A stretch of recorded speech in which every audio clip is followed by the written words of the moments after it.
Hello everyone, good morning.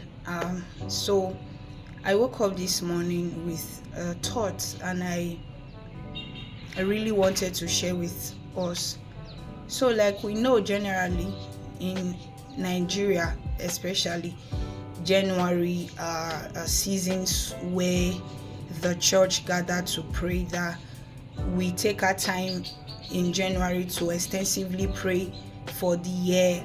We set the year on course. We begin to declare the things that we want to see and we want to experience even throughout the year. So even in the midst of prayers, after this extended period of prayers, you will see that people will still be disappointed. They will say things like, but I prayed, I didn't see the result of my prayers. And I've begun to really ask God, even from past seasons, that what are one of the disappointments that people face in prayers. And one of the things that I've learned in season is that I put the questions that I have, that when my pastors are teaching in church, I begin to pray the question. So my pastor was teaching in one of his services, one of our services rather. He began to explain that the disappointment that people face in the place of prayer is that it's not like God did not answer the prayers. His words are, there are no unanswered prayers, they are unheard prayers. And I was like, really? There are no unanswered prayers? So the people that say their prayers are not answered is that God did not even hear. And he now begins to explain that you take God's word back to him. You don't say things outside what God has said. You take God's word back to him. He calls it the mouth-to-mouth resuscitation, that you repeat after God. You are not trying to create anything, because many people in prayers, they are trying to create what has already been created. You take what has been created and you take it back to God. That even in God's word, it says we should remind him of the things that he has said. We should put him into remembrance of the things that he has said.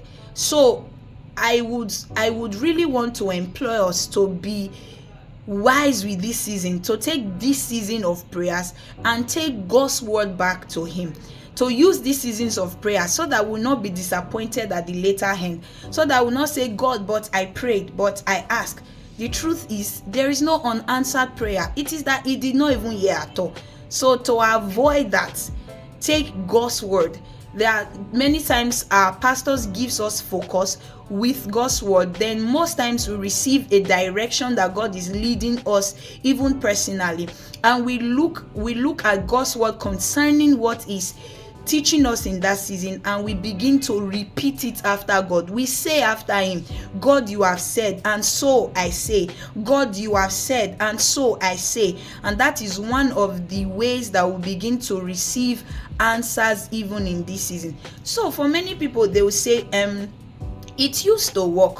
One of the things that I have experienced in my own life, that when I was not knowledgeable about something, when I do it, it used to work. But when I now know how to do it better, it won't work again. So I believe it might be the same experience for some people, that when you didn't know how to, God was answering it. I'm careful to use the word that you receive answers because you really did not know how to do it better. I would not say God was answering. I'll be careful with that word. You receive answers because you really did not know how to say it better. You really did not know how to do it better. But now that you know to do it better, you might not receive the same results. So because you have knowledge, because you are now knowledgeable, because you have the truth, because you have now been taught the truth of God's word, you should communicate God's word back to him. And that is how we are going to receive answers even in this season. I hope this meets you well. Grace, love, and peace. Bye.